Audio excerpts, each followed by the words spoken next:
Maintenant que j'ai créé les comptes sociaux, je vais aller au rapport Pay Saisie pour compléter la configuration. Donc, je vais aller à configuration juste pour vérifier ce que j'ai fait tout à l'heure. Donc, on a les transferts, provisions, trimestriel, mensuel, la CSST 1,79, 1,79, et c'est tout. Non, non et non. Maintenant, on va aller dans les tables, on va aller aux tables gouvernementales. Pour le fédéral, on ne touche à rien. OK? C'est des taux de 2018, on ne touche à rien. Québec, la seule chose qu'on va faire, on va renseigner le taux des fonds des services de santé en 2018. 2018, donc c'est un taux fixe et je vais le saisir, c'est 2,3. Je répète encore une fois que Sage à combat version scolaire prend uniquement les transactions de 2018, pas d'années plus que 2018. Okay? Et j'enregistre.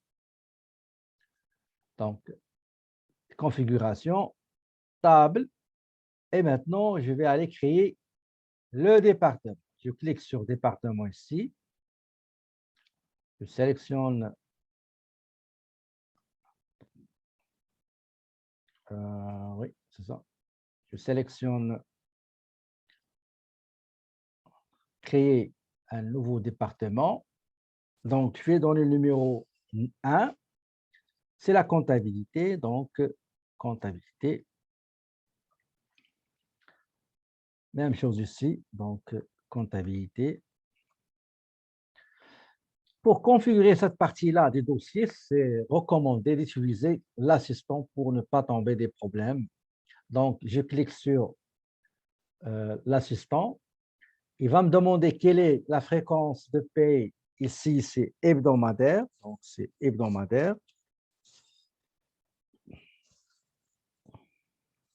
Voilà, c'est hebdomadaire. Suivant, je sélectionne début de période, donc embaucher le premier, donc 01, 01, 18, tabulation. Et vous aurez juste une semaine et l'autre semaine, il sera payé, c'est le 11. Suivant, et vous avez ce que vous avez sélectionné, vous cliquez sur terminer et vous passez au salaire. Quand vous cliquez sur le salaire, il va vous demander d'indiquer ou bien d'attribuer à chaque rubrique, à chaque élément, son compte dans la comptabilité. Donc, pour ce qui est salaire régulier, on a dit que c'est, attendez, j'ai devant moi les comptes, donc c'est 7000, 7000, voilà. Même chose ici, j'ai 7000, 7000, 7000. Congé payé, c'est l'indemnité des vacances, c'est 70,06 et dépenses d'emploi, c'est 70,05. Ça, c'est les salaires. Pour les contributions de l'employeur. Les contributions de l'employeur, dans la partie charge, dans l'état de résultat, quels sont les numéros de compte? Et dans la partie créances, les parties créances et passifs à payer, c'est quels sont les comptes qui figurent dans le passif. On commence par Retraite Québec. Retraite Québec, la contribution au RRQ par l'employeur, c'est 70,08. Et le passif, c'est le Québec, remise au Québec, c'est 22,12, tabulation. Assurance emploi. Assurance emploi, numéro de compte de la charge, c'est 70,07 et le compte de remise au fédéral, c'est 22,11. Tabulation. Vacances à payer sur salaire. Dans la charge, c'est-à-dire indemnité des vacances, c'est 70,06 et le compte au passif, les vacances à payer, c'est 22,02. Tabulation. La charge, la contribution de l'employeur au fonds des services de santé, c'est 70,11 Et le compte de remise au Québec, c'est 22,12. Excusez-moi, ici, c'est 22,12. Voilà. Le numéro de compte de la charge CNESST, ben, c'est 70 10 et le compte de la remise au Québec, c'est 22,12. Tabulation RQAP, Régime québécois d'assurance parentale, numéro de compte de charge 7009 et la remise au gouvernement québécois, c'est 22. Vous ne partagez pas le passif. C'est 22,12. Je l'ai corrigé, merci. Je l'ai corrigé. OK. Donc, voilà. Ça, c'est contribution. Pour les déductions, ça veut dire les retenues à la source sur le salaire, de l'employé plus les contributions de l'employé, de l'employeur. Quels sont les comptes qu'on va utiliser? Enfin, on va utiliser ici. Pour l'impôt fédéral, on a dit 22,11. Pour impôt provincial, 22,12. Retraite Québec, 22,12.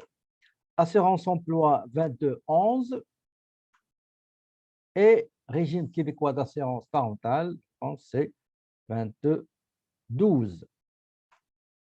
Et voilà, avant de valider, on va vérifier dans le dossier, c'est bon, c'est correct. Les salaires, donc les comptes salaire et traitement, 7 000, congé, 60,06, contribution. Donc voilà, déduction, impôt.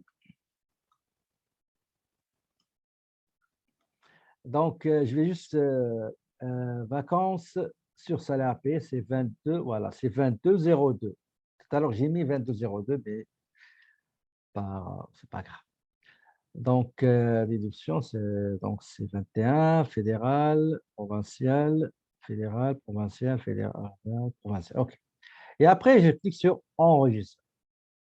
Un compte n'a pas été renseigné. Ah oui. Le salaire net à payer. Le salaire net à payer, c'est 22,01.